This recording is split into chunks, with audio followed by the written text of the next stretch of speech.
Tyler, today I want to talk about HVAC. What do you want to talk about? Oh, I'm excited. Yeah? Yeah, I Why like you it when you talk to me like that. You got to start it off weird, huh? Just get right to it. It's like, Um, you know what? I have to be completely honest, and maybe a lot of people probably please have the do. same sentiment, but when I lead off a conversation or like today, hey, we're gonna have an HVAC contractor on. Generally, I'm not like, yes, I can't wait. But then the more I think about it and the more we dig into the conversation, I actually find it very interesting.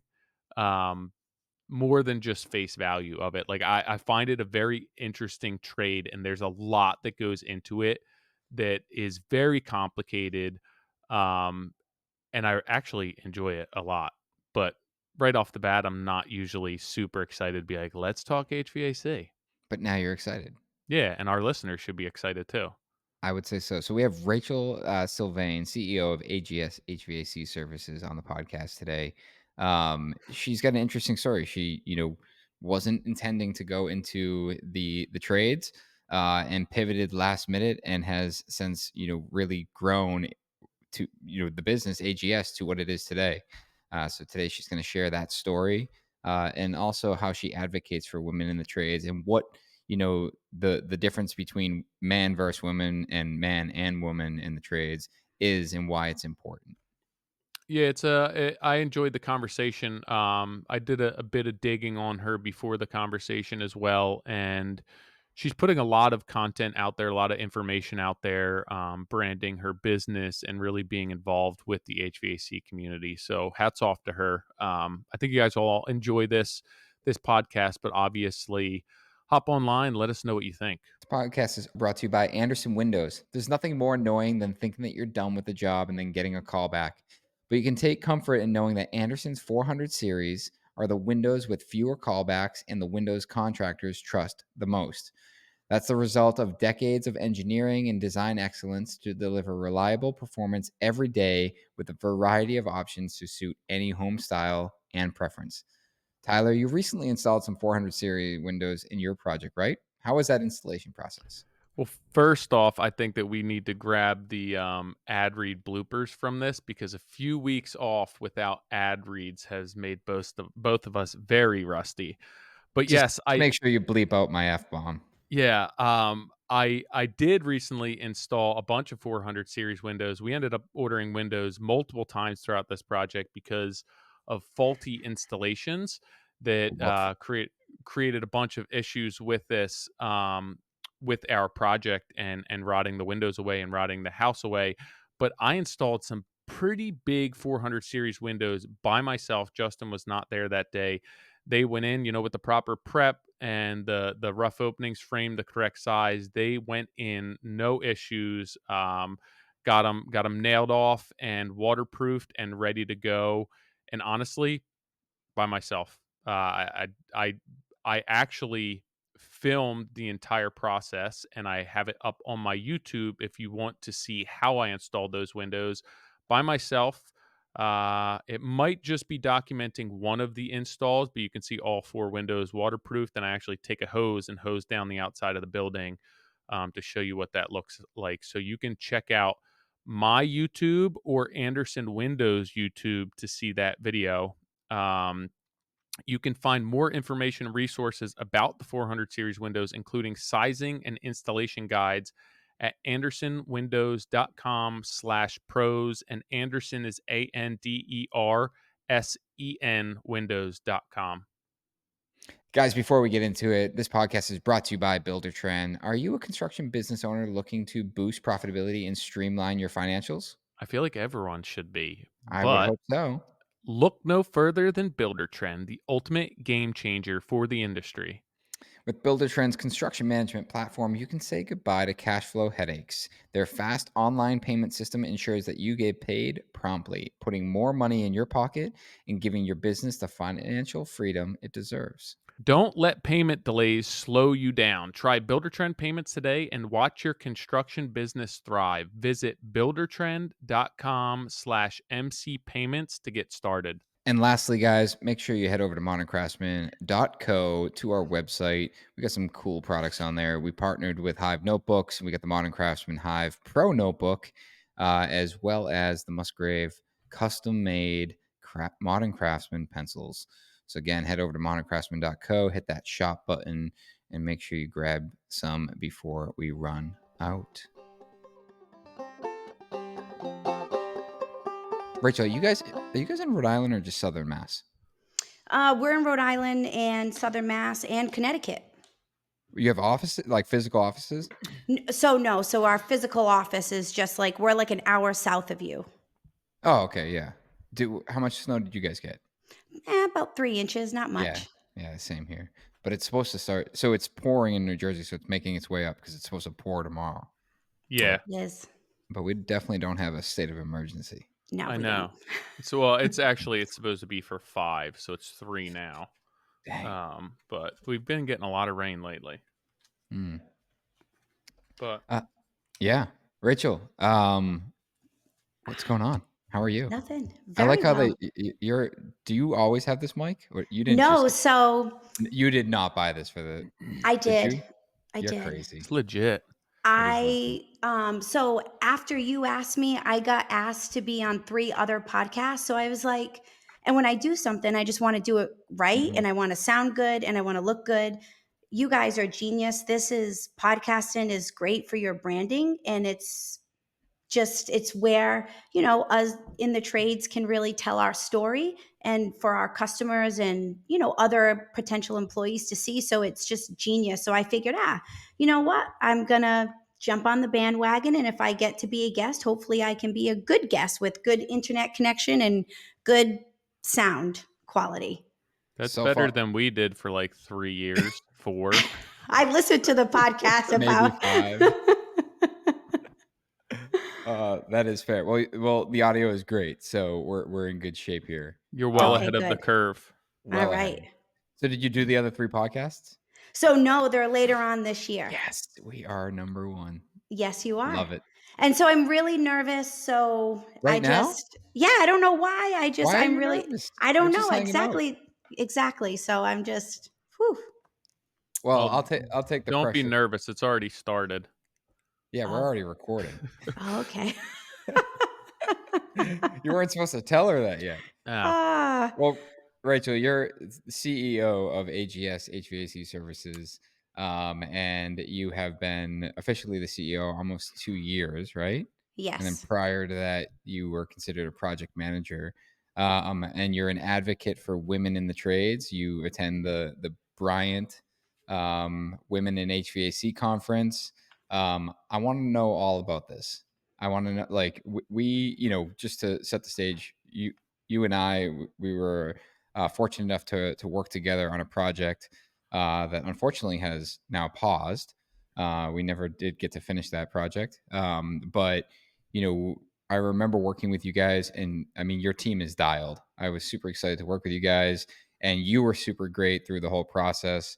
And we have always kind of chatted in the background about getting you on the podcast. I don't know why I waited so long, so apologies about that. But I love the fact that you're advocating for women in the trades.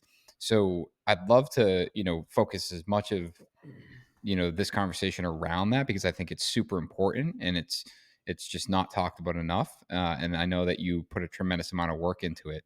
So let's just start with who is AGS and how did you make your way up to what is now CEO? Okay, so AGS started in 2014 with Mike Sr. and John Slattery. I was getting ready to go to nursing school, and Dad and John, their company had kind of taken off. So I kind of jumped in one summer before school and said, "All right, Dad, let me help you answer phones."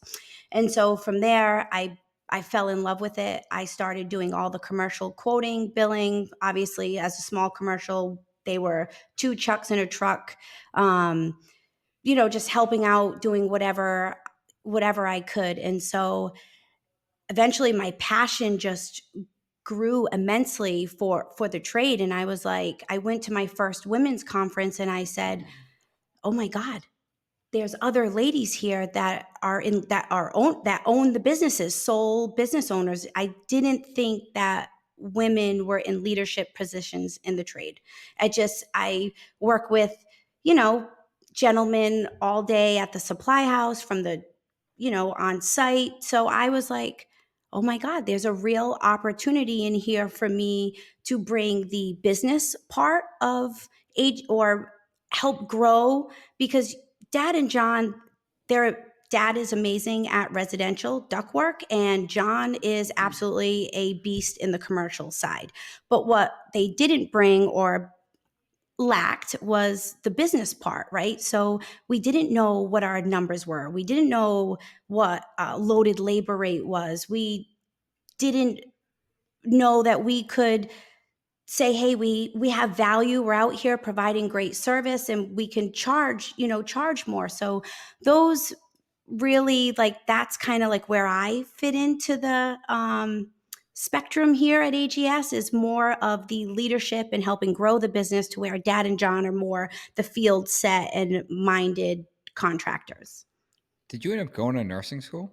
So no, I didn't. So in September, I was like, this doesn't make sense. Like, I Mm. literally loved coming in to work every day and helping Dad and John do what they were doing. And I love to see the passion behind it, especially my dad. He has worked for some really bad companies, and growing up as a blue collar daughter, you know, he really it just we had to it just it I loved it. Sorry. No, Somebody walked in and I lost my train of thought. that Who happens to me every time. Like, I'm Doug like, walks in what's my that? office, and I'll just like, what do you? I can't do two things. Focus. No, I can't. so I can keep it all straight. Your dad is Mike, Yes. okay, and John was just a partner. Yep. So they worked for a company together, and one day they just decided, like, hey, we're working for a really bad company. Our checks are bouncing. We're Okay. not providing quality service. We're going to do this together in 2012. Yep. But, I feel like I had read this. They didn't really have, like, a huge intent to grow or scale the company. They were fine with just starting their business and kinda hitting the ground running. They didn't, Yes. like, And have grand, plans for anything? yes. And even when I went to that first women's conference, I came back and I said, "Okay, we're not installing crap equipment. We're gonna brand ourselves. We're gonna, have a website. People are gonna know us." And Dad was like, "I don't want to be branded." And I was like, "Yeah, but I really want that red jacket. I really want to be like those other women on stage that have all these accolades and these awards." And he said, "Rara, we are small. We're not going to ever do that volume. You are not going to win that red jacket. And I just want you to know there's 5 trophies up there. And we officially are Pinnacle Award winner with Brian. And it literally drove me to say, okay, you know what? We can provide quality service. We can, nail and dial in on our training and our installation, so we can hit the numbers that we need to be an award winner." And that next year we were, and Why was 5 he years s straight. why was he so hesitant? You know what? I don't think he wanted to be branded or stuck with installing one brand. That's a great question. I don't know why. And so for us, right, relationships, business is about relationships and people. And the relationships we had built at the supply house were monumental. Helped us Mm. grow our business from the Bryant brand to the Mitsubishi department. Our distributor is 1,000% our business partner. Mm. They helped us grow the training we needed, the support we needed, everything. So I couldn't figure it out either, because here our distributor is, sending us to these trainings and these conferences and helping us grow our business, to where I think at first he just wanted to stay small, make a decent paycheck, and, you know, I think that, I mean, I think a lot of people automatically assume scaling with, having lots of people, lots of overhead, and high dollar volume. Where the reality is, like, scaling can be in a different format. It can be just, hey, I'm just going to be the number one quality installer. we're going to do such a good job. We're going to make the most money per project. We can, whatever the case is, it's not always just the dollar value or the amount of people that are on your team.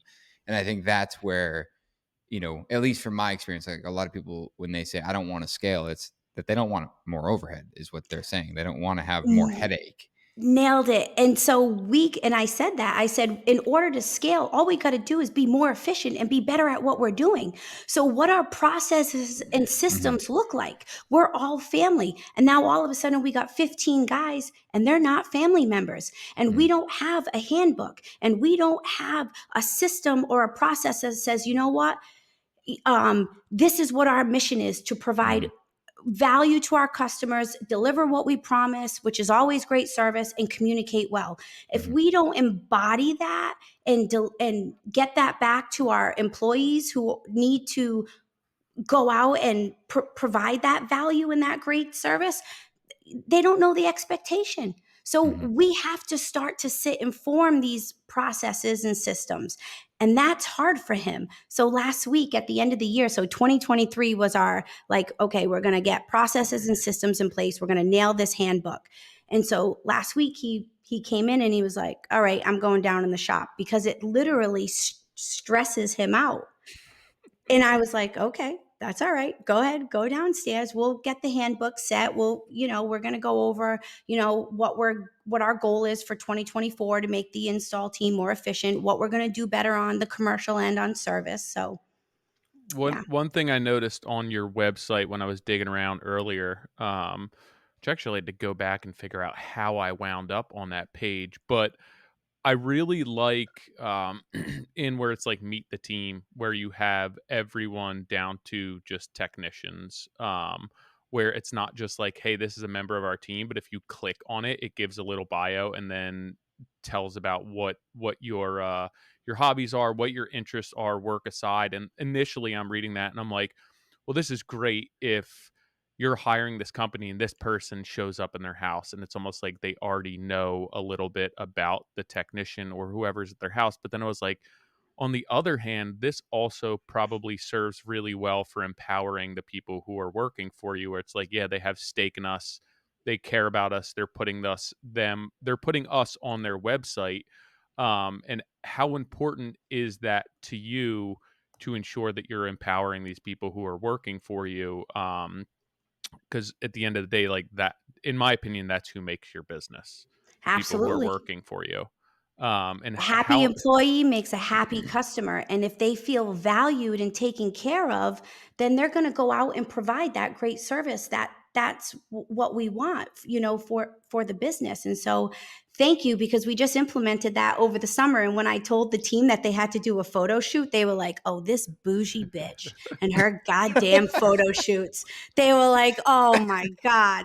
But then it was really cute, Tyler. Thank you for that feedback, because then their family members were sharing it on Facebook yeah, and they were like, "Oh, look at this is my serviceman." And it was really nice to see the camaraderie, and then the guys sharing it on Instagram and then tagging each other. So I yeah, did feel like it was a good little touch to the website. yeah. And like I said initially, and I don't know if you had an intention with it, but initially, just knee jerk reaction was like, oh yeah, this is for their customers. And then I was like, you know what, this is probably for these guys and girls who are working for them. Maybe it's a combination of the two, but I think it is a really good idea. And I like the personal touch there as well. Thank you. And that is actually an automated text message when our technicians dispatch. That actually gets sent, the photo and the bio gets sent to the homeowner so they know exactly who's coming to their home for that service. That's actually really cool. That's a good idea. Yeah, it's smart. We implemented headshots in our email signatures a couple years ago, and similar. Like the team was like, why does my photo need to be in the signature?" It's like so they can familiarize themselves. You're emailing with them constantly, and then you go and get on site and you meet with them. They already know what you look like. They know who you are, and they've established trust. Because Yep. ultimately, like business comes down to trust. And I think I mean, kudos to you. And like Tyler said, I think that the way that this is structured and including everyone and not just being a headshot, but also including that little blurb about each one of them. I mean, that's great. This would actually be really easy for me to implement. It'd just be like, "Tyler showing up to your job today. Tyler showing up to your job today. But Tyler showing up to your job today." you you could literally just, like, send a selfie, like a live Yeah. selfie, like, "Hey, I'm on my way to your job." Click Uh, send. it's amazing.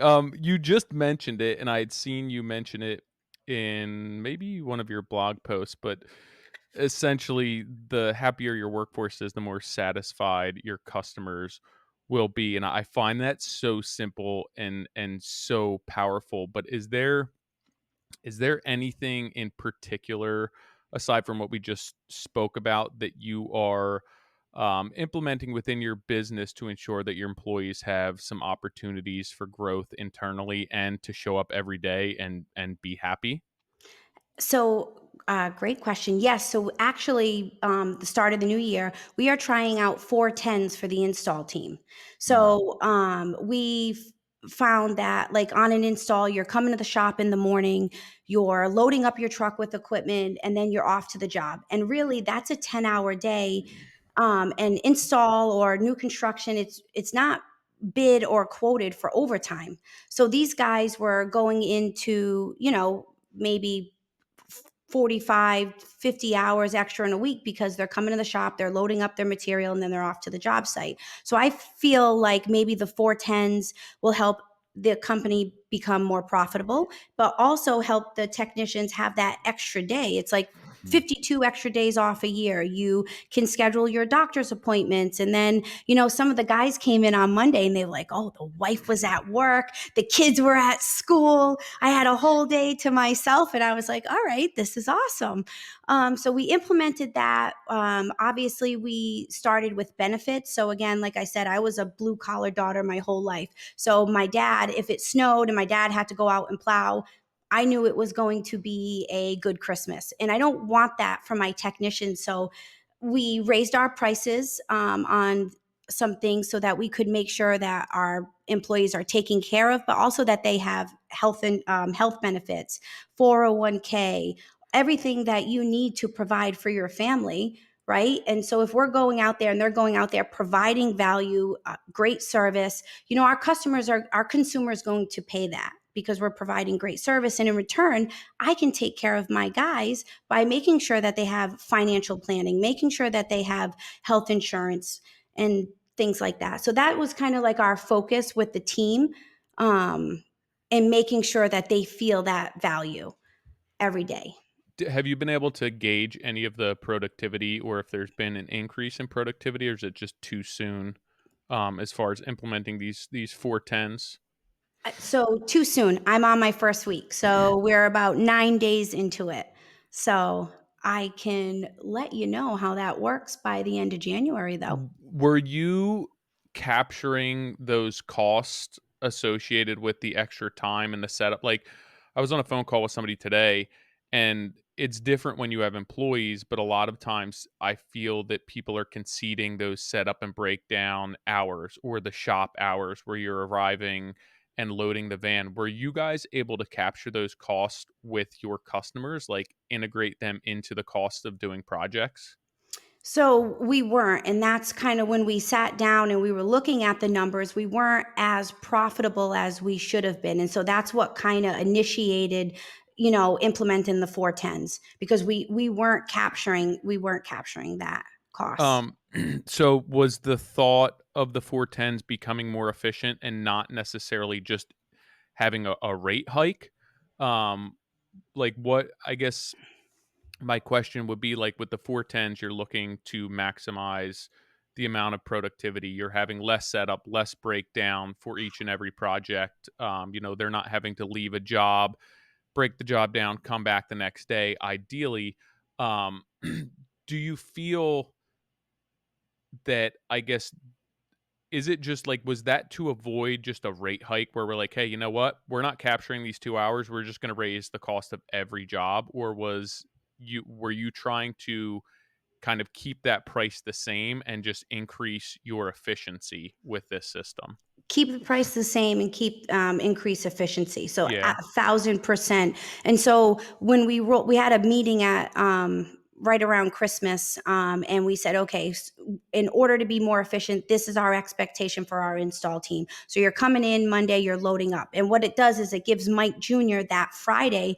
And what we do is we stage the job. So Yeah. Mike will go out, look at the job with Mike Sr., and then he'll make sure any slim duct material it's staged at the bay, and then they go. If they need any extra material or anything, they're, we kind of set this process like they're to contact Mike Jr. by Wednesday. That way we're getting, if anything needs, he can bring it to the site. But it was more for efficiency, making sure we're on that job site at least 8 to 9 hours out of the day. Yeah, that's an interesting point because I feel first, I feel that people just don't capture those costs, and then the knee jerk reaction there is to be like, "Well, we're just not charging for it. Let's just charge for it." But that's not always you don't always have that option, right? Where we're maxing out what we can charge for this job. We can't add X amount of dollars to it. So to try and figure out ways to bring that cost down or increase your efficiency is a really good option for your customers. Exactly. Why do I, if we're not doing something right internally, is this an operator? Like, is this an ownership or an operation Mhm. issue? And that's what we looked at, and we sat down and said, okay, are we really as efficient can we be before we even think about raising our prices? Is this is an ownership or an operational issue? And it was. We were not as efficient as we could be. We've talked about on new construction, maybe, we invested in a trailer. So let's get it, because a lot of times new construction is at least an hour away from us. So let's load up a trailer, maybe keep it on site so that we have less trips to, eat to the supply house. And again, you don't want you guys at the supply house. That's where they get poached. But, it just, making sure that we are doing right Trade by tip our right there. customers. Yes, don't send them to the supply house. That's where they can be stolen. It's so Damn, interesting. who knew? Kidnapped at the supply I house. know. Dun, dun. It's interesting because, I think about this when in terms of, like a GC, when you're talking about like fixed costs and cost plus. And, oftentimes you guys are fixed costs. Like you're bidding a project, this is the cost, and now it's up to you to be as efficient as possible so you're as profitable as possible. And Tyler's right. It's you can't just add these mobilization costs to the project. You might not get the project, but even if you do, it's still um, training you in the wrong direction. Where it's like, oh, we're covering those costs anyway. So if it does take an extra day, it's fine. It's fine. It's fine. And all of a sudden, next thing you know, this 5 day job is now taking you 8, 9, 10 days, and it's because you've had this cushion of just like comfort, where the discomfort comes from the fact that like we have a set amount of time to get this done, a set amount of money to get this done. Let's look internally and figure out like how can we improve? What are the things that we're doing that that are costing the company? And I think a lot of companies do switch to those 410s because of that reason, where it's strictly just the fact that they're not paying for someone to get set up again. Right. Yeah. And it might be completely billable. You might have guys that are 100% billable to the job every hour they work, but the efficiency drops because yeah, they're working 5 days, but on that fifth day they set up and clean up again. Where if you simply just look at the setup and cleanup time, everything else is billable. It's like you've just reduced your setup and cleanup time by 2 hours every week, and now Yep. it's 104 hours a year that you've put back into the profitability, or the or just the efficiency. Forget profitability, just the efficiency of getting a job done, because you're sticking around 2 extra hours on a project. My question is, the guys obviously, the story of the guy coming in on Monday and being excited that his whole family gave him the day off, which I'm sure won't last long. I'm sure there will be a honeydew list at some point. but Yes. but what was their take on the fact that they went from making 5 hours overtime pay to going to straight 40? So, no real feedback yet, but we did give the option because when the summer comes, we do have those occasional quick swap outs where Mm, we'll say, okay, hey, there's going to be an opportunity for overtime, because your service guys, your commercial service guys, have that opportunity for the overtime and to increase their pay. But so we kind of said, hey, when busy season comes, we'll give you the option if you want to come in on Friday and mm, there's like a 1-to-1 mini split or a quick air handler swap out, that we find that they could, where we could still be profitable, but they're still making their overtime, that, sure. that's definitely an option. So we did talk about that. So they're yeah, so they don't, holistically, for a year, they could still net the same amount, but now you're putting into place kind of the option for that overtime. Where Yes. before it was like, hey, you work 5 days a week, 45, 50 hours, and now you're giving them the option, but you're also you also are able to position yourself where I'm sure those small 1-day projects can be super profitable, especially Yes. if they get done in a day. Right. And sometimes you have these guys where a mini split, you sometimes can be a 4 hour, but you're really bidding for an 8 hour day, because you have that setup, that pickup. Yeah. So you know that you'll be profitable. Your guys are still making a little bit of extra money when that summer comes, and Mhm. it's even. Yeah. I think it's just important to note, and I just had a conversation with somebody today that, like, our industry and our mindset is we're stuck on this idea, or it could be an ideal, that we're getting 8 hours of productivity a day, where it's like, here's your work day.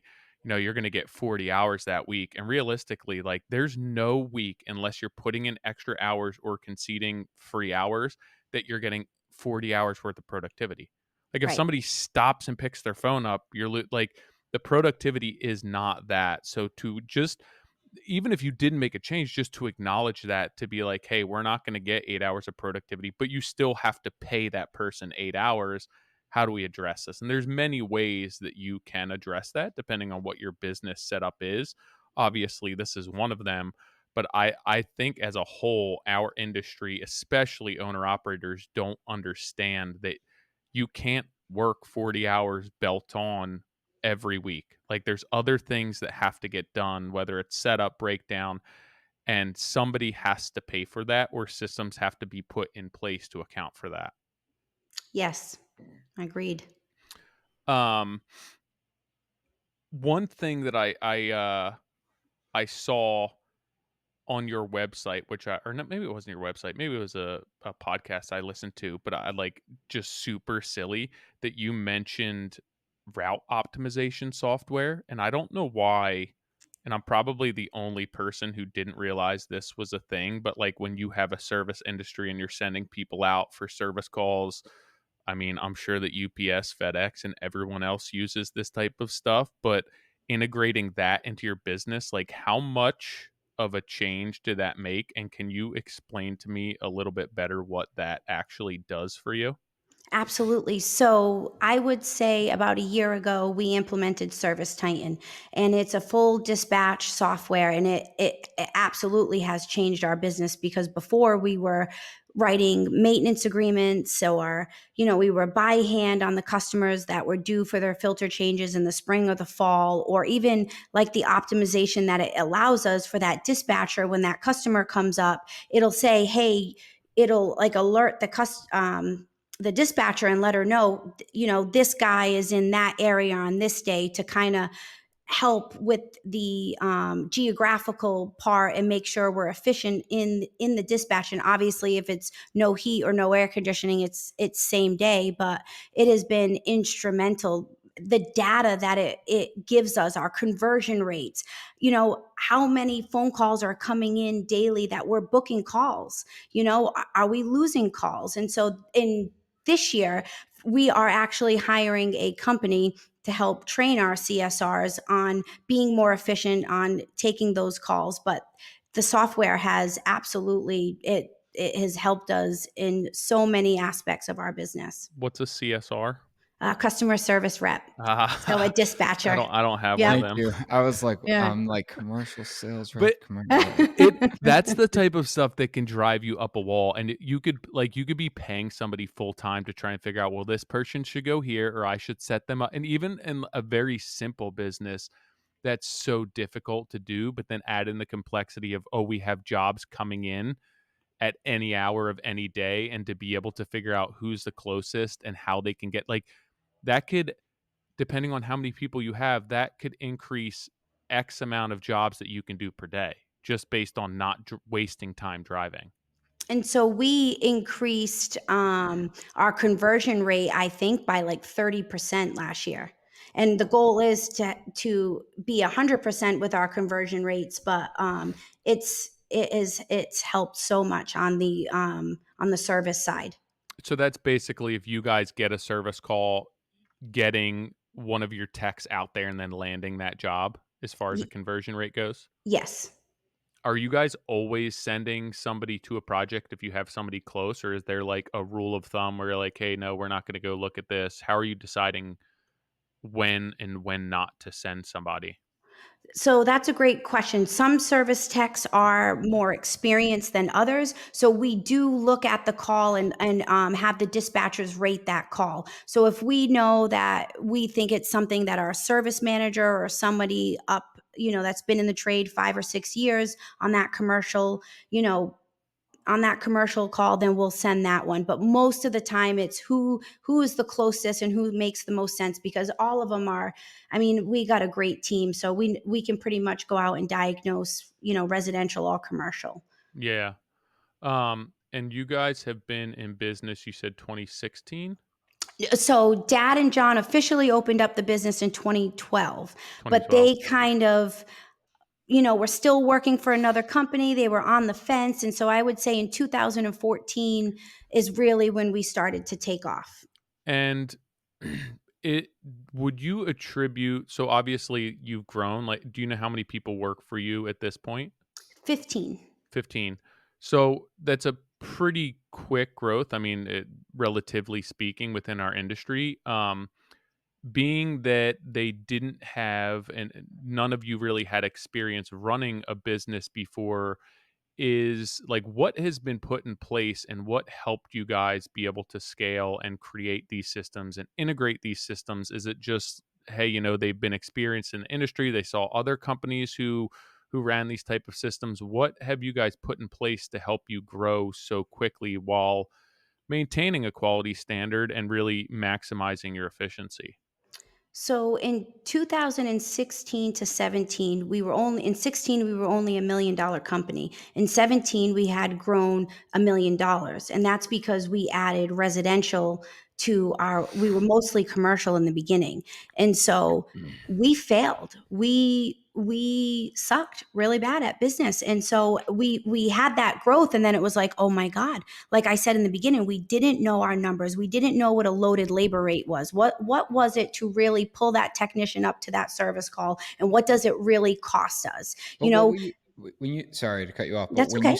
when you say failed, like, what was the failure in your eyes?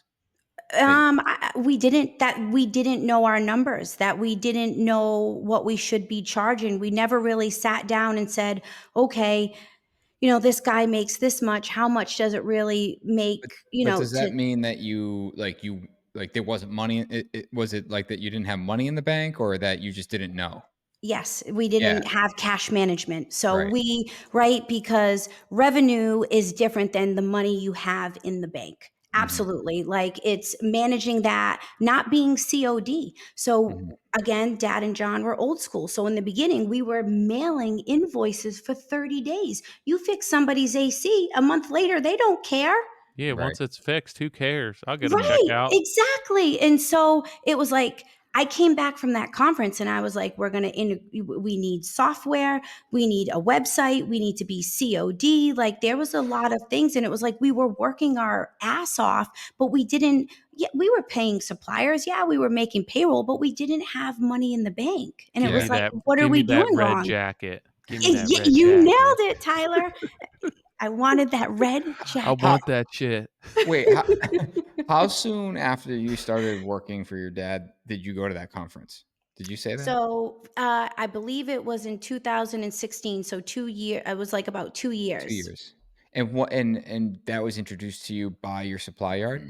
Yes, Dad had started installing, like, some Bryant heat pumps, and the distributor came in and said, "Rach, I think you'd be great going to this conference. And I was like, oh, a free trip? Sure, to Florida? Like, okay. And then I saw Charlene Ierner, who owned like a $50 million AC company out of Lux, Florida.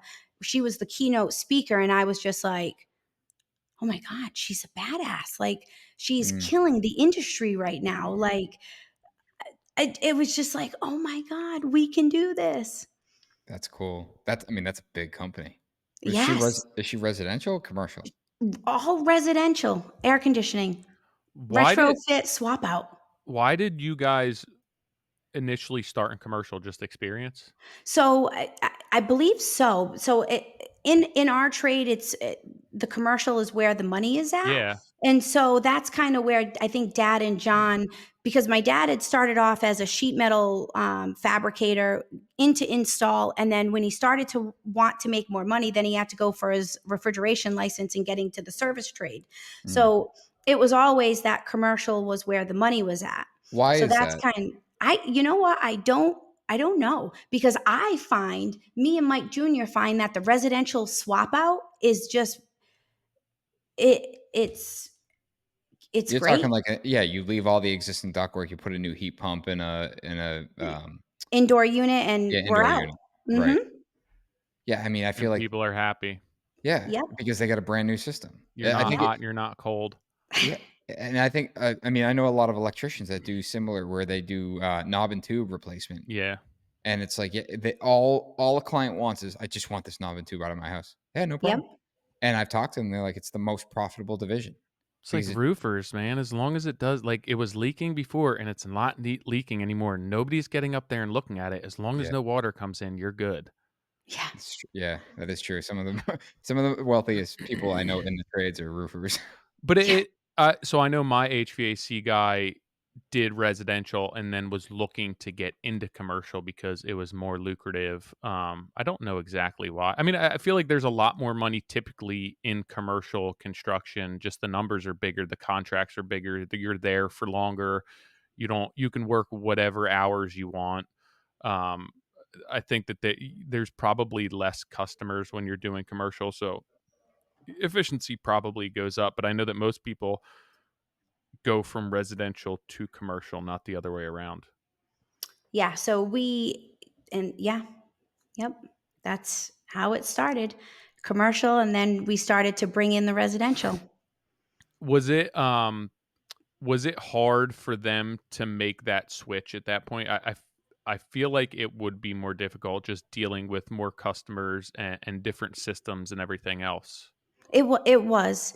Like I said, dad didn't wanna be branded, he was set because commercial is easy, right? You go out to a package rooftop, you have a heat exchanger, a blower motor, you order in the parts, they're coming in, you're grabbing and you're going. To where residential or new construction, there's a lot more that goes into it, your proper heat loads or duct sizing and just there's a lot more to the residential than it is commercial where you're out, you come, you get your parts, you fix it, your customer's happy.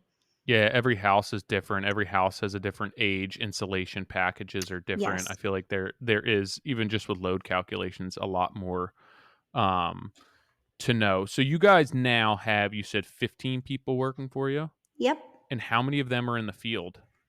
So there is 4 of us in the office, and so I would say 11 in the field. And do you feel that that's like a sweet spot for you?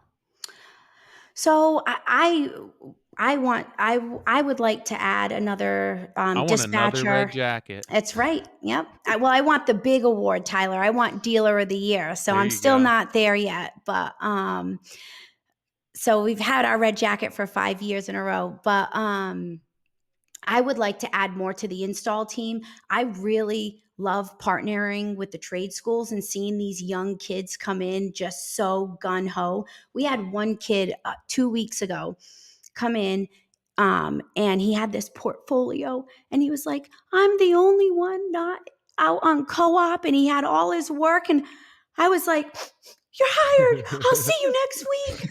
Like, dad was like, you cannot do that. I was like, I know, I'm sorry. It was just, but seeing the passion from these kids, I'm like, oh my God. And then you throw them under Mike Jr., who's got all this knowledge out in the install field.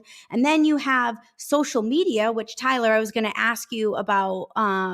We have two, there, Jeff J. Dem and Mike Flynn, who in our area, our boys and girls like absolutely love following them on Instagram, the New Jersey boys. And Yeah. so they are a huge, these young kids, they love their social media. So they're always fired up and like, oh my God, look at how they did this, Ben, and installed this. And it's just like this big community. So I love seeing the passion from the kids. So I just like to hire. Let's teach, let's keep the trades alive. So what does that look like on your end if you're attaching yourself to these trade schools and you're bringing somebody in? Is there a trial period? Are you offering them a full-time job? What's that look like on your end?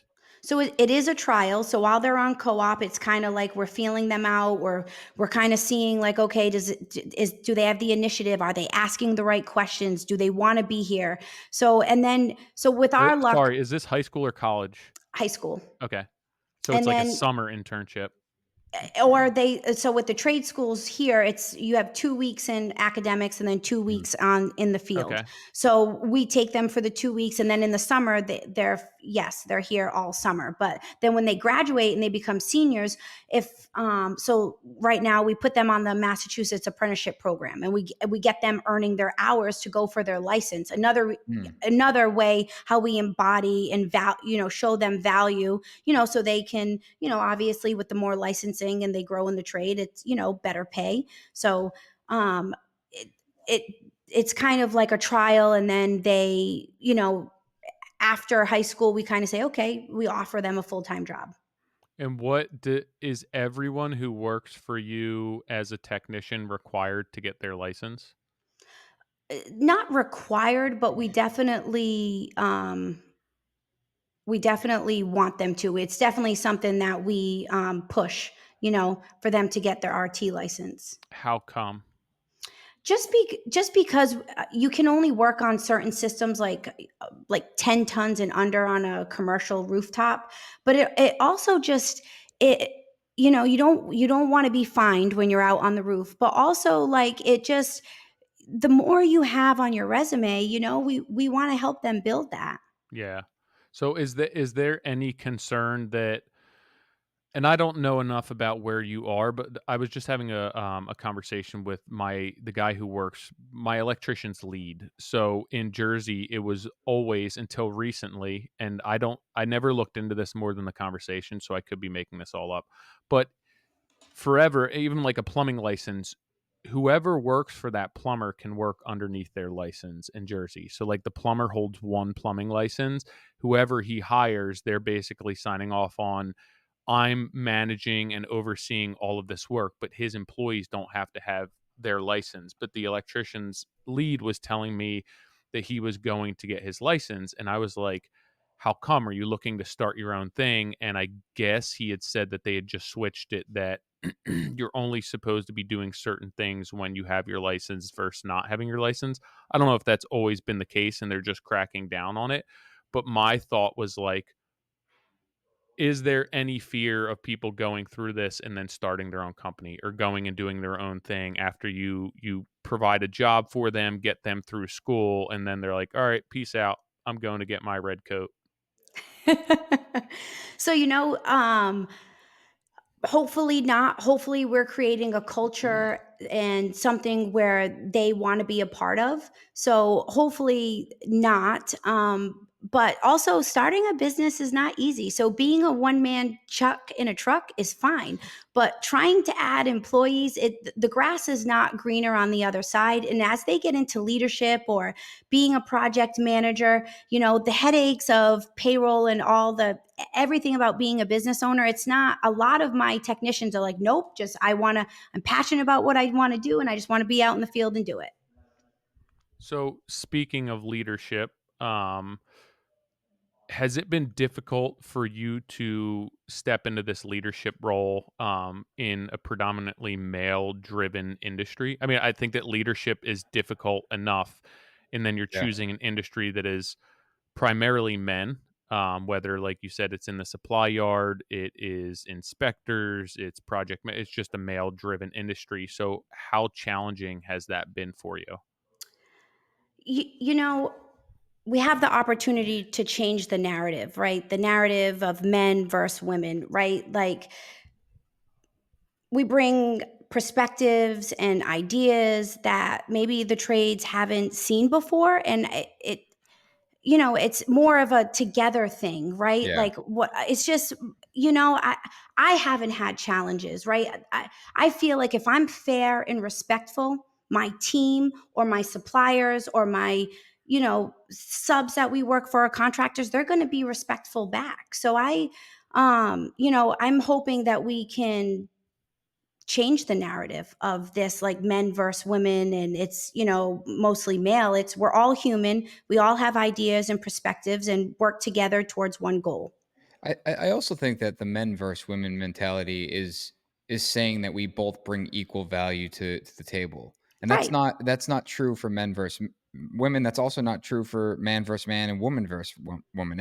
Everyone brings very different value, but specifically to gender, I think that you know there's a lot of value that women bring to the table that just generally speaking men don't, and we've seen that on our team, and and we talk about certain roles in our company, and we've looked at it and say a woman does a better job at that, and Right, and it's and just a perspective, ideas, it's different, that's all. exactly, and I think it's to rather than men versus women, it's very much men and women. Yeah, And like I said, I love the fact that you're such an advocate for it, and you're out there and you're talking about it. Because I oftentimes think that you know uh, things like this just don't get talked about, where there will be a woman in a male dominated field, and whether, and they just keep to themselves, and not that like they need to be a promoter or an advocate for it, but I think that the challenges that they oftentimes face is because that it's so like close guarded, and that they're right. they're not talking about it and not empowering it and encouraging the dynamic. And and like I said, for you, I think you hit the nail on the head in the sense that you treat people fair, and you treat people with respect, Yeah, and you're not coming in saying, no, this is my way or the highway. Just like a good project manager that might be male would, like, when they come in and they just demand that this is the way I do it, they don't get respect. And exactly. it becomes this, like, this weird pendulum swinging, like, in these opposite directions, that they just never find center and never find the core focus that needs to just be the fact that, hey, we're an HVAC company, we need to get shit done. We're a My team. Yeah, we're a team. This is the role that I'm stepping in because I feel as though I bring the most value to this role, and you're in the role that you feel as though you bring the most value. Right, and it's just bringing perspective and ideas in a different way that the trades haven't seen before. But we're all human and we're together and we're here for a team. So it shouldn't be like, oh, I just it's the narrative is, I'm over it, you Mm. know? If Do you you are respectful and you work with good people. do you think the narrative has changed in the last 5 years? Like, do you see a big shift in our industry? I do. I do see it, especially like when so at the end of the month we'll go to AHR, the expo, and I get to meet women like that are in the field, plumbers or women technicians, and I do think it's making leaps and strides. Mm. I do. I think that even like the summit that we've hosted, we've had a lot of female builders come. And and I've heard like silly conversations. It's like, is it her company or is it her husband's? It's like, it's her company. Right. Like, it's her husband's in a completely different field, isn't even related to the business. Yep. And I think that the I that's one of the things I love about social media, is that it's giving the opportunity to promote this, where, if there wasn't the opportunity like something like social media, you would feel as though you're one of one, and it wouldn't be as a supportive community where it's, now you would go to maybe the conference, but I'm sure you've built a huge network of people through social media that you're just constantly collaborating and talking with, which has allowed you to build this support system. Huge. So it's just we have a group text. Expect it just when you're able to collaborate and have this community of togetherness, men and women, right? So it could be about a tool on Instagram, and this guy's using it. It's like, hey, what jaws are you using? Right? It's just a a community of HVAC togetherness. Mm. W- Do you why do you feel that there's not, if your perception of the industry isn't that, or that it's changing, why do you feel that there still are so few women? Do you feel it's just not welcoming, that we've created this stigma around it that doesn't attract women to the industry? So education. Some women, like I see a lot at some conferences, like they need to, like it's a husband and wife business, and they need to gain that confidence to, at the table speak up. So I think it's some confidence, but I also think it could be awareness. I mean, look, it took me to go to a conference to see it, right? Because it wasn't the normal around here. So, yeah, awareness. So if you hadn't gone to this conference, do you feel that you would have a different experience within the industry? I didn't have a bad experience before my conference. I actually felt very, from everybody that I was working with, was extremely supportive. So, um, but being aware that women were owners or played leadership roles in the trades, it took for that conference. But as far as like being a community and together and working together, I didn't feel like that prior to the conference. Yeah. I don't have enough experience with women in construction to have like, to really even come up with any sort of like reason for it being that way or not being that way. It just, there aren't a ton of women in residential construction near me. So typically the women are designers and I'm dealing with them, but I wouldn't have an issue with hiring a woman or having a female owned subcontractor. It's just like not the case around here. So it's really hard to speak to what that experience is like for them, or why they are not involved in our industry. I don't know. Maybe it's just that a lot of our industry sucks, and like I don't want to be in here as a male. I don't know if you'd want to be in it as a woman. There might be other better industries, regardless of sex or gender, for you. But you guys said it on a podcast one time. It's hard work, Yeah. right? And it is physically hard work, our being in the trades. And so, um, I don't know. I maybe it's just not promoted as much. I don't think in high school or in the youth. I don't think it's. So, how about from like a field perspective? Do you think that your experience would be different if you were in the field every day versus in more of a leadership role? Or do you think that women in the construction field who are more working with the tools on have a different experience than men do? That is a great question. I can't speak to women in the trade or what their experience is like. Um, I mean, go ahead. Sorry. no, that's a great question. I don't know how to answer it. No, I was just You curious. know, I don't, I guess to what Nick said, like I don't see why there's not a reason why any job that a man has in construction could not be handled very well by a female. And I have two daughters, and I look at what they do, and even bringing them out. Or my kids ride dirt bikes, like, in the way that they ride dirt bikes versus boys. And most of the time, I'm like, I feel like I would rather pick my daughter if I had to, because they just make, like, smart, intelligent decisions. Like, we there's just a difference there, and Totally. there's so many places that I feel a woman would make a much better there'd be a much better fit. Like, for example, I take Selby, my oldest, out with, like, her friends who are her same age, 10, and we ride dirt bikes. And the boys go fast, but then they crash. And they go fast, and then they crash. And, like, they just don't fucking learn. They just and, like, Selby's just, like, smooth, consistent. She doesn't ride over her head. She just doesn't make mistakes. She's like, approaches it from a very reasonable, sound, intelligent perspective, and at the end of the day, she finishes ahead.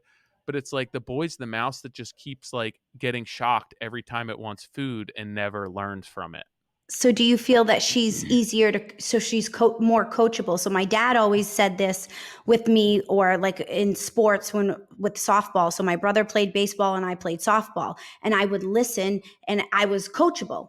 Where Mhm. my Yeah. brother, he was, he wasn't as coachable, or and just gun ho, like Oh, balls to the yeah. wall, kind of like your boys. I feel the ego gets in the way with Yes. boys a lot, right? I So didn't it's want like to say it. maybe they're coachable and they hear you and they understand, but then, like, when put in the position where it's like, "Hey, it's fight or flight," or like, what how are you going to react to this? Many times it's driven by ego, and Yeah. everything that they were taught or coached goes out the window.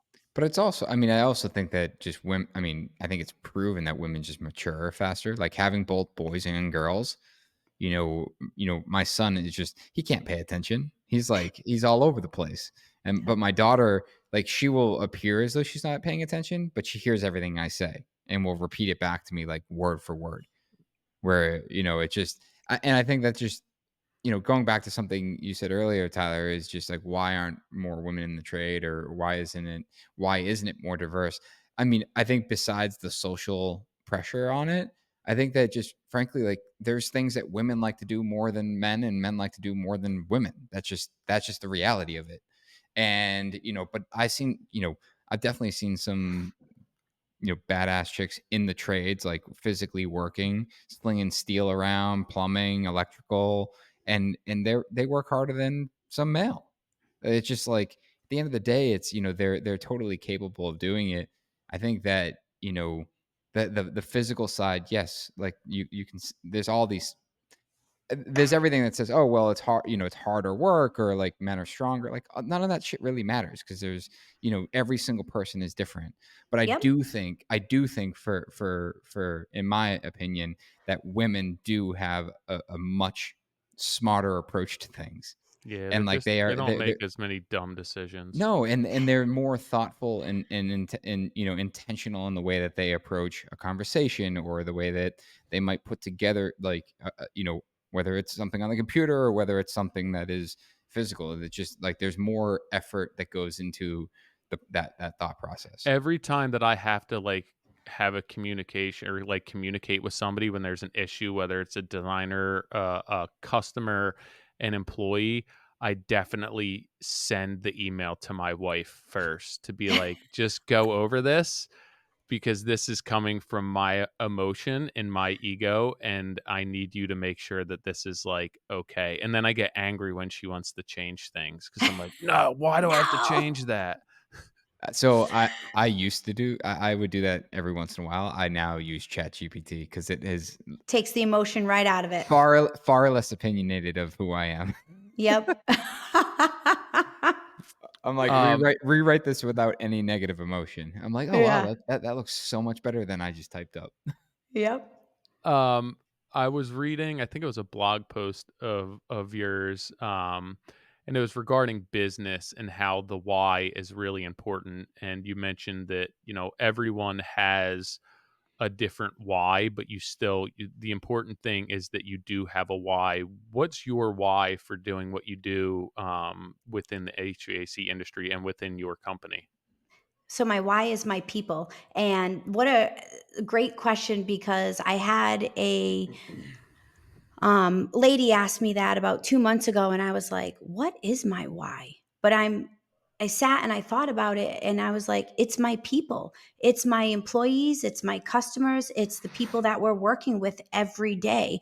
I legitimately love my team. Like I get excited to come in and see them every morning, and so my why is my people. So, do you feel that that why was always present and always there, and that was driving a lot of your decisions subconsciously, or maybe something else was driving your decisions until you sat down and really paid some mind to what's driving you and your actual why?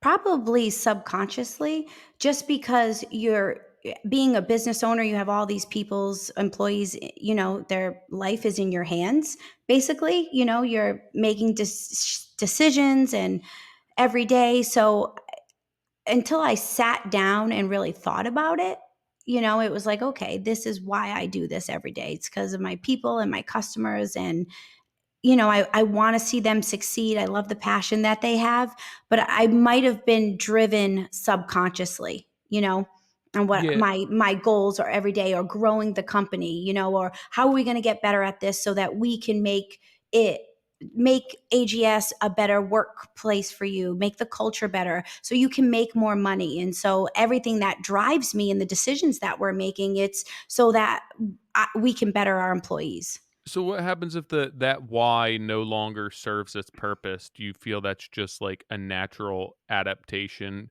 and growth and that it always will be ever changing? That's a great question. I Maybe it will change one day, but I it might be my why forever. Yeah. So all right, so from a business perspective, a lot of times people are we just had the conversation like you want to remove the emotion from your business decisions. Your why is a very personal and emotional why. So how are you really balancing that with the business mentality of, hey, we need to know our numbers, we're not profitable, like you said, you're integrating this four tens to increase efficiency. How are you balancing those two things, because they would, for all intents and purposes, seem to contradict each other? So absolutely, but that's where the systems and processes I feel have helped me, because I always did have that emotion behind it. So if somebody came up to me and said, "Hey, I want to take a vacation in the summer," my wife would, and it would be like, "Oh, okay." But now that it's in the handbook, and that this is what our expectation is you can't vacation, it helps me remove my emotion out of it, Mhm. because I want to say yes and say, "Yes, go have a great time with your family." But now we have we have it, nope, these are our rules. These are our processes. And if Mhm. I can't make an exception for you, because what you do for one child, you have to do for all. So what I'm trying to do, or what the goal was last year, because I did find that I am driven with emotion, is to have systems in place to say, nope, hey, this isn't how we do things, or nope, this is in the handbook. So unfortunately, so that's what I've tried to do to help with that emotion that drives me. Yeah, I think that generally, as a person or a human, if you are that emotional type, or you enjoy pleasing people, or taking care of people, that oftentimes it does get in the way of business, because it's like you start to budge and you give an inch, and then a mile's taken, and then you're like, now I'm a pushover. So exactly, Tyler. So I was having all that emotion, and right, and again in leadership, like even with my brother, like trying to get Mike, having conversations with him, like we have to, we can't be friends with everybody, right? We're in a leadership position, and so we're there to manage, also manage people, and so we have to pull back and say, okay, what is the process, what are our expectations of you, and to help, and that helps, because you're right, it was, hindering me being the leader that I could be, because I was driven with emotion. Yeah. Are you currently doing any sort of leadership training, self-taught? Have you in the past? How are you developing all of that with a, 20 person business? So I have been working with a coach, but I also am obsessed with home service podcasts or podcasts like you guys. Just listening to what works for other business owners, making sure, reaching out to my lady friends and, the network that we have. Um, and then we interviewed a company that was at AHR, and they're called Selling Pros, but they also give you leadership training in the sense of dealing with difficult conversations, difficult, customers who are on the phone saying, I don't want to pay your price. You're too expensive. Why? How to put value behind what you're doing. So You just I'm turn their gas off, right? right. You have a meter key, it's Yeah. very simple. Shut the disconnect off at the Yeah. AC. How do Be you like, like "Oh, you don't that? wanna pay your bill? Sorry. Yeah. You Sorry. don't have gas." Sorry. So, that is it's still a skill that I'm working on every Yeah. day. And I so think I'm hoping to really hone in on it this year. I think formal sales training is like super underrated. And I think that, a big reason is like I think it comes off as just, tacky car sales guy. And the Right, real but you don't know what you don't know. And but so if yeah, you don't know how to be a manager or a leader, and like I'm experiencing this now with some of we put people in leadership, but did we onboard them properly? Did we right. give them the proper training? And so not everybody knows how to play that role. Sorry, I But didn't mean to. no, that's okay. I mean, you're absolutely correct, but to stick to sales just for a minute, it's, you know, oftentimes it's like, well, you're all you're doing is you're just convincing them to buy with you. And what if they're not ready? And like that's oftentimes like the feedback. It's like you're just learning the psychology of tricking someone into buying. It's like they came to my store. Right. I didn't drag them to my store and tell them to buy. They came there because probably because they wanted HVAC. They called my office because they wanted HVAC, and it's my job to understand how to get them to buy from me before they go and buy from, Joe down the street or Chuck in the truck. Like And so what's great too with selling though is you with dad, he does all our sales. It's only him, and he'll go into the home and he'll say, First off, it's about budget. I'm not the cheapest guy. Second of all, I'm here as your contractor to guide you in the right way. So if you're going to tell me, he'll have customers that will say, "Well, nope, I want to do this," and he'll be like, "Well, this isn't the right way to do it. Thank you. That's it. I'm not the contractor for you." And so we really kind of, it's just something, dad doesn't just go in and try to, hey, buy from us. It's really like, hey, this is the best way to do it. mhm. If you don't want to do it this way, that's okay. Thank you. Maybe, just because making sure the system runs properly and your investment with us in AGS, that's important to us. So we don't want to just come in and slap something in Yeah, but I you're think right. The training is super important. but I think, that's one side of it. Like, I think that if someone's coming in and trying to buy, a Honda when they're at a Toyota dealership, like, well, you're not gonna get a Honda here. So, Right. like, sorry, we're not your dealership. But if they're trying to buy a Honda and they're at a Honda dealership, but they're not sure they wanna work with you, and they're gonna go check another dealership and then, like, price match. It's like, in that moment, it's, okay, you want what we're selling. Your opposition is what? Our price. And it's like you said, it's like you're going to these seminars and understanding how to provide value within that. Where it's like, listen, like, sure, you can say, hey, we're not the cheapest, but the reality is like understanding how to walk someone through a sale that they understand that, hey, they came to this dealership to buy a Honda, and now it's my job to, we'll say convince them to buy the Honda from me, not the guy down the street. And I Right. think that, and I think that's the part I think is just, oftentimes, you know, undervalued in the I mean, industry. Because, sales training that, but what if just general business training, right? well, Where yeah, it's like we all sh- own these businesses, 100%. and it's like, we're kind of just making all this shit up and seeing what sticks, and it's like that's Right. still crazy to me that the residential construction industry is made up of all of these businesses where most of them lack any sort of formal training, and we're all trying to make it work, and it's really difficult with one person, let alone two, let alone a dozen, let alone 2 dozen. There has to be some sort of training. You have to keep up on that, and I think the more people you have, the more important it is because the stakes are higher. Absolutely. It's really, really difficult to run a business where you have the expenses of employees and the responsibility to keep work on the table for employees.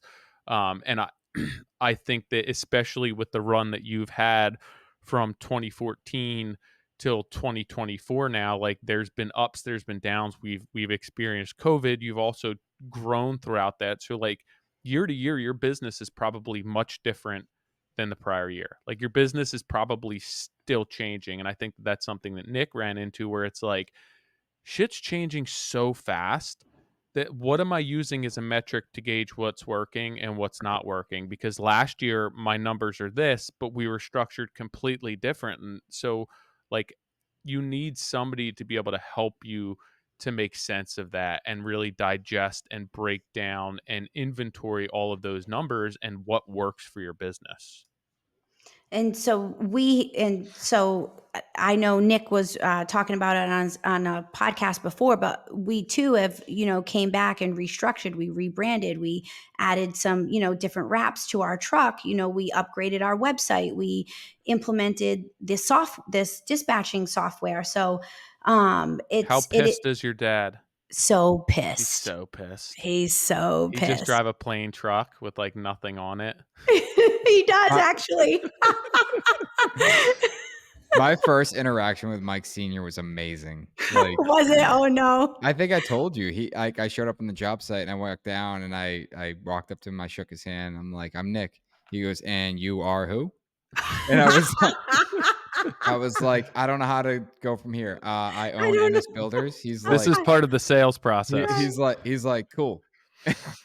That And project was fun. You it guys was, I write a know. tight, you guys run a really tight ship. It was from you getting us involved with the architect early on, making sure we had room for our ductwork, communicating what kind of registers were, doing the linears, making sure, I mean, from the system design to making sure our terminations were cut. Brian was absolutely amazing on communication. And when Yeah. Mike Jr. and I sat down and really took a look at projects that were successful and unsuccessful, it really comes down to how efficient our project managers were with us and communicating with us and say, okay, well, why were we successful on this project here with Mhm. NS Builders, but maybe we weren't so successful at this one? And what do we need to do to get better? But full disclosure, at first we were like, what the fuck? This guy is calling every goddamn day. He wants us to tape out lines where the line sets go, and he wants to know where our terminations are going. But when we sat back and looked at it, we were like,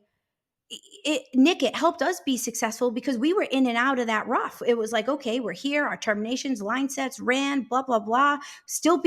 We were still able to provide you with the beautiful quality that we do, line sets bent and run, Mhm. duct work wrapped. And we were in and out because your project manager gave us the attention we needed. And it was super successful. I'm sad that we're on hold. Uh, and I appreciate hearing that. Like from my side, and this is a conversation I had the other night with a friend of mine because he had the opportunity to walk one of our completed jobs, and for the first time, I'm going down a rabbit hole for a minute, but for the first time, I let someone walk a job and I didn't point anything out because usually I walk a job and be like, yeah, but this is wrong, and look at the way this got screwed up, and like, yeah, this is, and I just sat back and he pulled me aside and he was like, Nick, I've been in some $50 million homes that this stuff doesn't like. This is leaps and bounds beyond in terms of like quality and attention to this is insane. And he brought his team along, and it was just really like humbling in a lot of ways. And when hearing you say that, I remember reflecting on you guys specifically and being like, man, we were a shit show for them. Like we could have allowed them to be way more efficient. Like they made too many trips. But I think it's the product of my role and your role is that we're looking at these things and and trying to figure out like where can we improve. And for me, I battle with this constant state of improvement. And and it's really difficult because it's like scaling, like going back to our conversation about scaling a company. It's you don't have to hire a lot of people, but when people scale, they try to scale everything at once: scale the quality, scale the profitability, scale the people, scale the size of projects, and everything's moving in a rocket ship.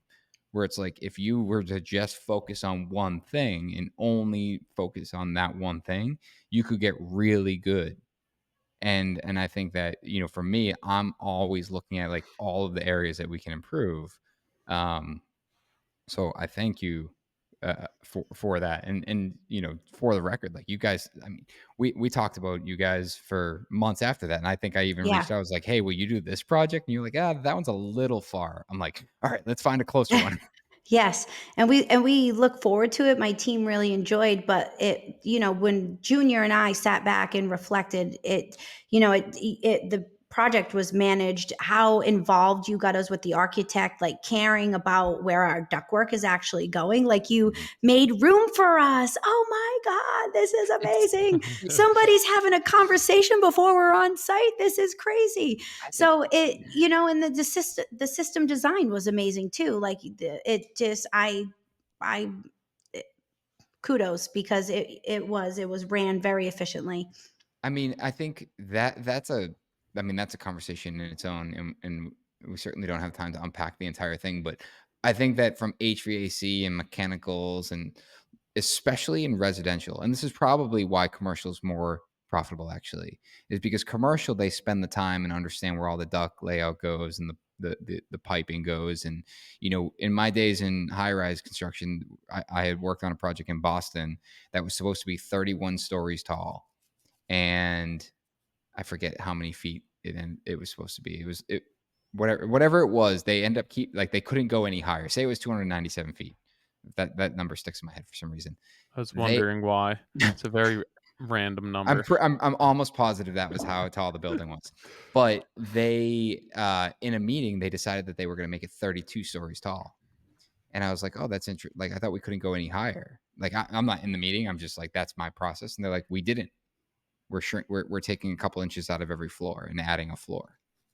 And I remember, that sounds insane, but you think about over 30 floors, okay, like, you could probably do it. But I remember watching that building go up, and I remember this kid Blake, who was the MEP coordinator on the job. I've told this story on the podcast before. I think he listens to this podcast, which is Shout funny. out to Blake. Blake, but he would sit in this room, no windows. He would have EDM blaring, and he would just be on his computer, like moving pipes and ducts and electrical, and like constantly in Zoom meetings. And I thought it was the most interesting thing in the world. But as the building went up, things were so tightly coordinated to the point where every ceiling that went in that high rise was, a quarter inch below every mechanical that was in there.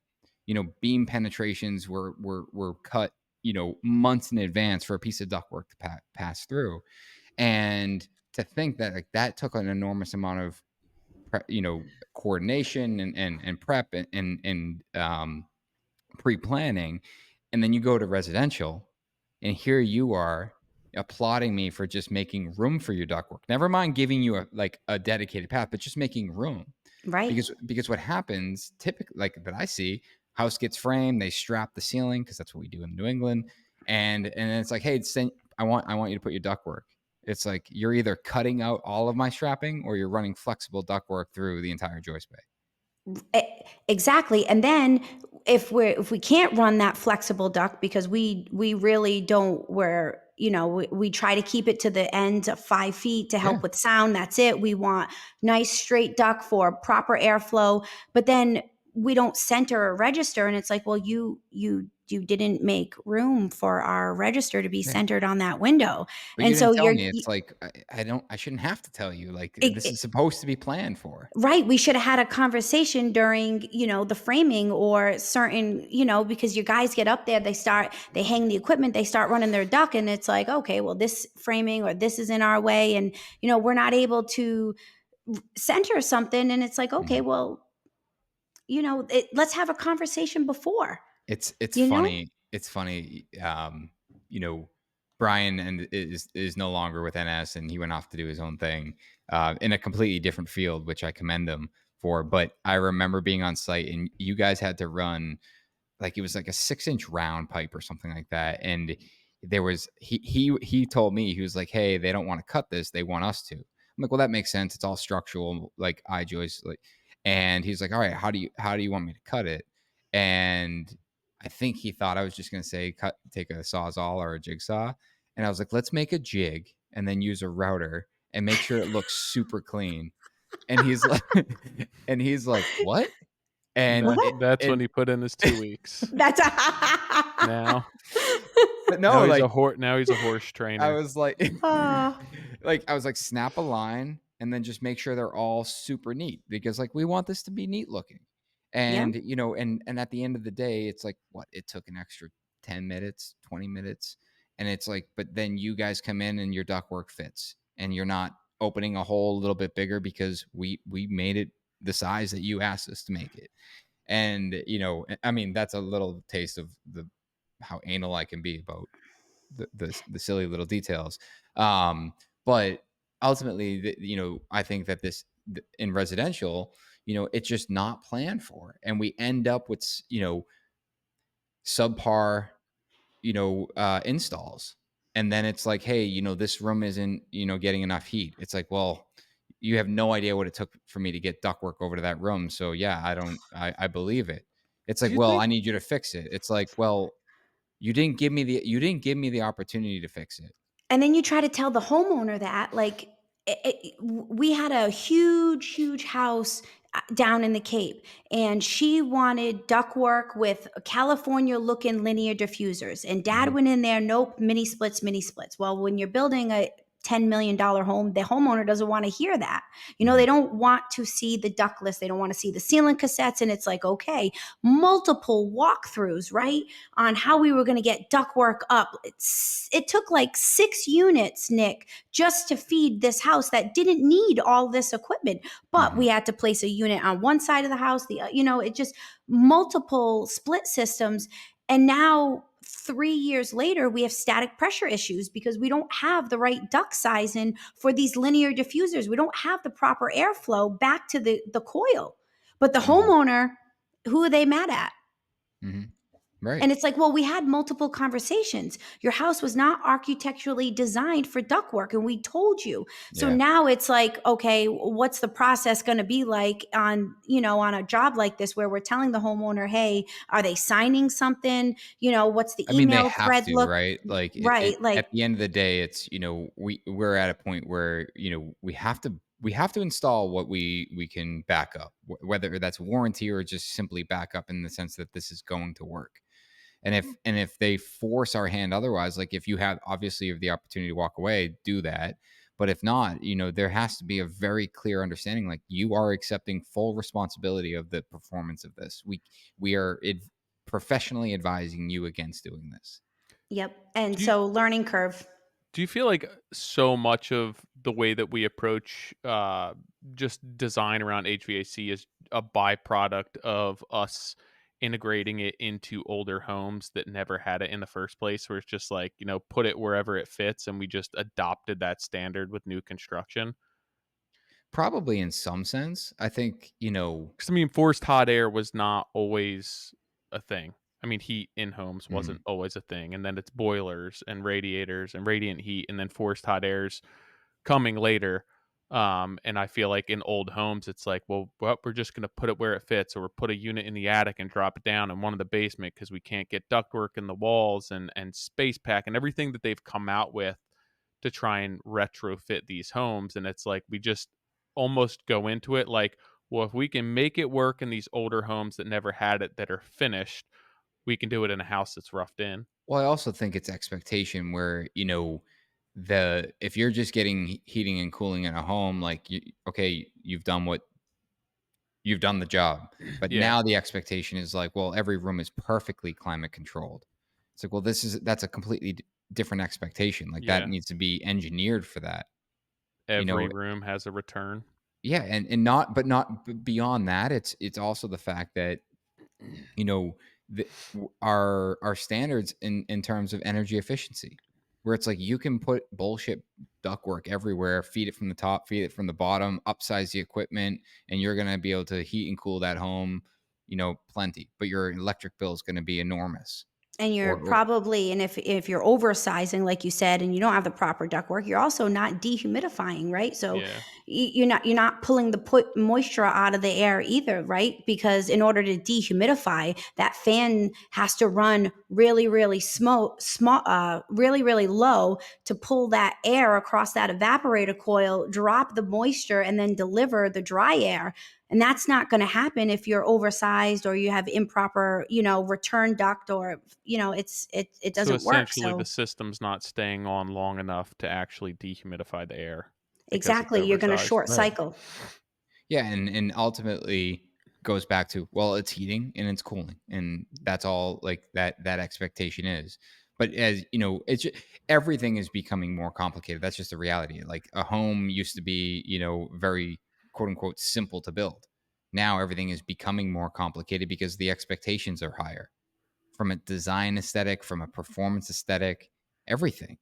So, HVAC, yeah, I think that there is some truth to what you said, Tyler. And I think that, for me, like I've been an advocate for a long time about all this planning and, and I want to continue to, I want us to continue to be better and better with it. You know, the we had a conversation with Cape Cod Panel many episodes ago and how they're modeling the entire, home in a three-dimensional model. Tyler and I were there with Andersen Windows a couple weeks ago, like watching the panels go together. I asked Mark, I'm like, Mark, what do you do with this model? He goes, what do you mean? I'm like, well, once it's framed, like where's the model go? He goes, my hard drive. I'm like, are you are you not coordinating with the plumber and the electrician and the HVAC? He goes, oh, that sounds great. And I'm I'm the like, framer. I'm I'm not like afraid. I'm like, imagine that thought is like that you've Yeah. spent all this time building this model in 3D, exactly how the house is going to be framed, and you're not just like, hey, check this out. The crazy thing with, like, the Duct work here? HVAC is, though, it, like, literally doesn't fit in certain places, and you're not accounting for it. And, like Right, it's hard enough because we're to gonna fit. soft it. We'll Well, soft it. it's hard enough to fit, like, plumbing drains, Mhm. or where you have to drill like, it's hard enough and difficult enough to do that, and the size of that versus HVAC equipment, and nobody's accounting for that. Like, it literally doesn't fit in shit, and you're Yeah. It's just like, "Oh, just put it wherever." and then they don't, and then so when you don't have the space, ductless is a great option, right? The flush ceiling cassettes, and but then they don't want to see it. Mhm. So Yeah. it's like, okay, so what are we doing here? And then obviously the way you guys build tight. There's no air, you have, I'm sure your air exchange is very low. Your blower door tests are probably amazing. So how are we getting fresh air in? So if there's no ductwork for heating and cooling, how are we getting fresh air in? How are we dehumidifying, right? Because a lot of systems, sometimes you'll have your HVAC, but then you'll have a separate a whole house dehumidifier, maybe a whole house ERV. That's a lot of ductwork. Yeah, it's like we also don't wanna see the cassettes in our bedroom ceiling that only us will ever see, but let's put a 75-foot trunk down the center of our house on the first floor that goes through our kitchen.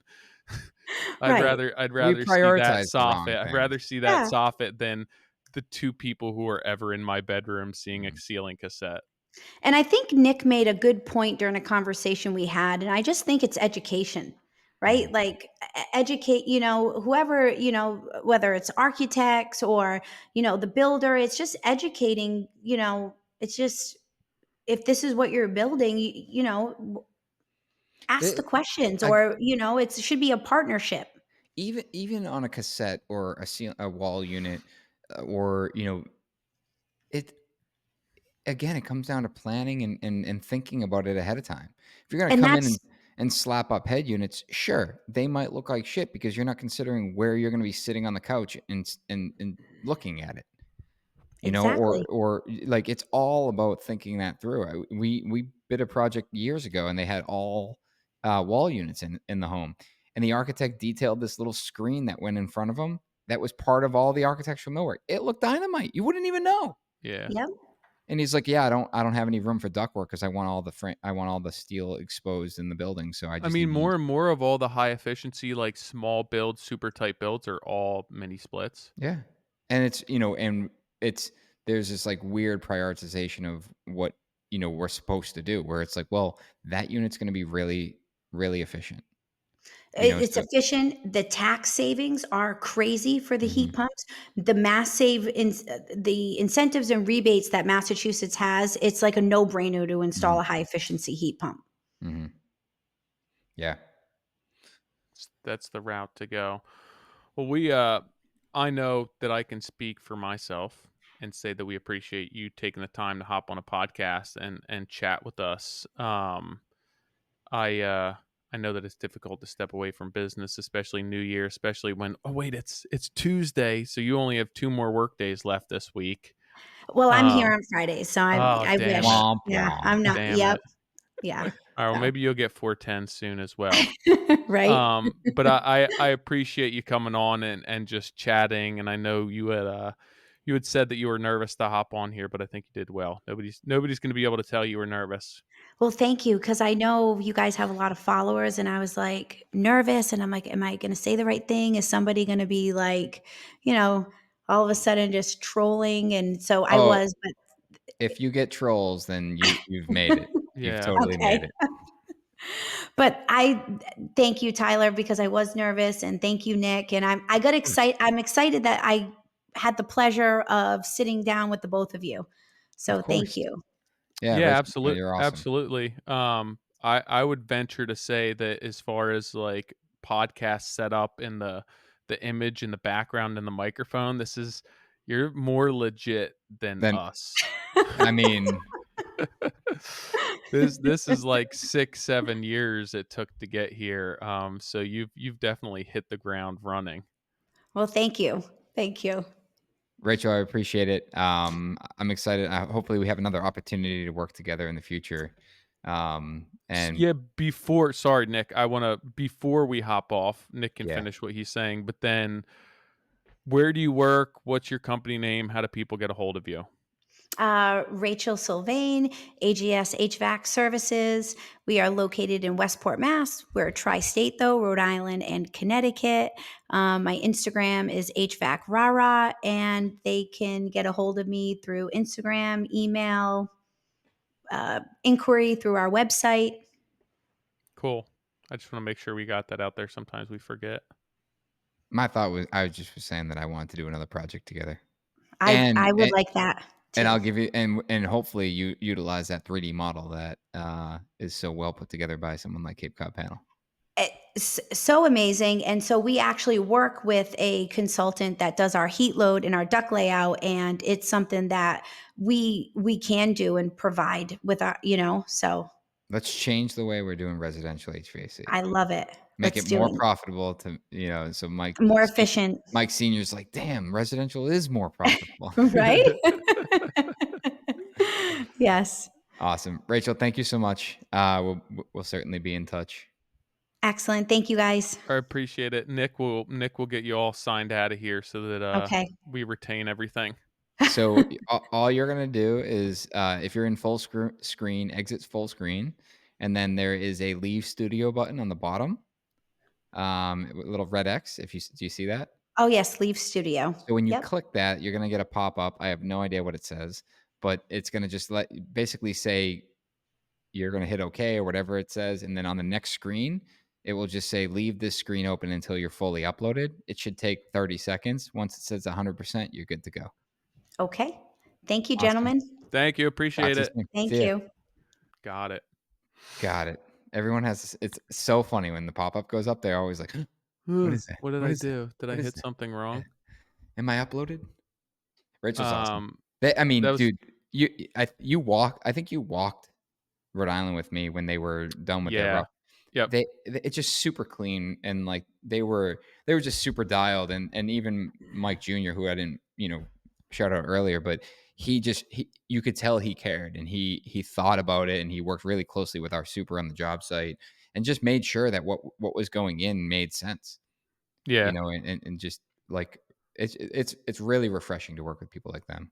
So I don't we're not doing a lot of new builds. A lot of our scope does not involve replacing existing units. If we do, being we're working on older houses, if we do add a space that wasn't conditioned or finish a basement where they don't want to get into slave dampers or something else, we'll install mini splits. So I'm just not that well versed on HVAC, but I've had issues in my own house where it's been just like weird times where it's happened that I've dug into the systems and started like looking into my system and what works and reading more on it, and it's very difficult yet very interesting, the entire HVAC field and sizing units, and there's a lot of complexities and a lot of things to know, and finding a really qualified installer. I mean, even as far as like the swap outs, right? Where she's saying like a one-to-one swap out.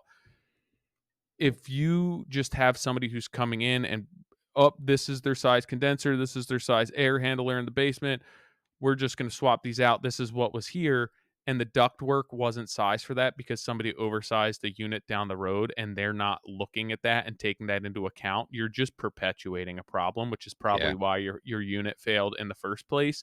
Like there's so much involved with it that you don't know, that finding a good HVAC company, and that's why I like the HVAC company that I use. The guy comes out and he'll walk everything with me, where it's like, hey, we're doing a basement, can we tie into this existing system, where should we put a return to get this air out of here, and like explains how it all works. And Mm. I find it very interesting. Yeah. It's, I feel like every time I watch, especially mechanicals, as I'm watching them put shit together, I'm just like, I don't fully understand what I'm looking at. But, you sit down and you start to understand it, you realize just how complex it can be Yeah. when it's done correctly, Yep. It's very easy to do the wrong thing and it be passable, but when it's done correctly, there's a lot of nuances to it.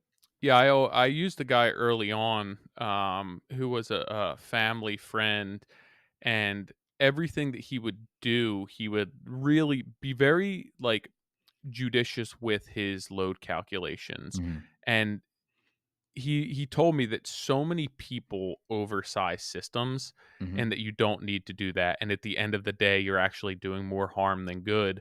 And he really made me understand like what the load calculations look like, how much you actually need to heat and cool a space, and how important it is to get that right and not oversize that. And you realize how many people just oversize units in the first place, where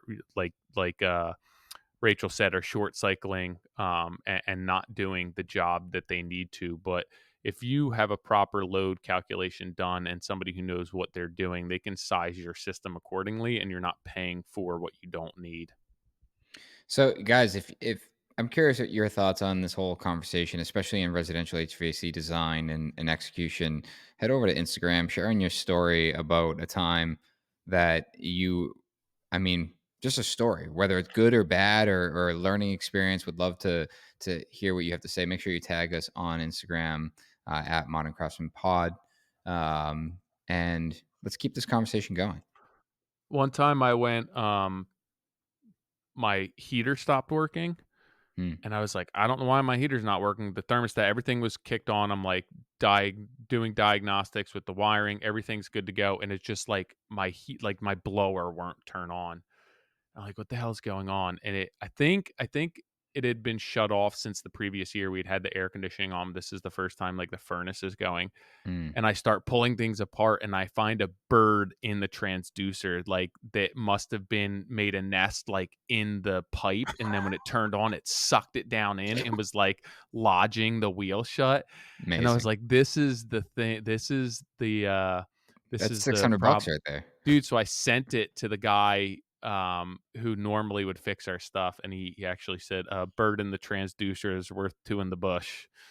I was another time my outdoor unit, it had a small leak. And I had a set of gauges and I'm like measuring stuff and I'm like, I'm pretty sure that there's a leak, but the rest of my tools were on the job. So I don't even have an electrical tester with me. It's like on the job. It's usually in my truck. So I'm out trying to test voltage at the unit with a temp light bulb. So I have like a light bulb and I have the 2 wires, and I'm putting them between the terminals to see if I have power out there with a light bulb. And I was like, "This is brutal. I need to call somebody or go out to the job and get my tools." It's always at the worst time Of too. course, yeah, of It's like course. 105 degrees out, and I'm out at like 12 at night with the light bulb trying to figure out where I have continuity. Oh, God. Sucks. Well, as always, guys, we appreciate you listening. We'll see you guys next week.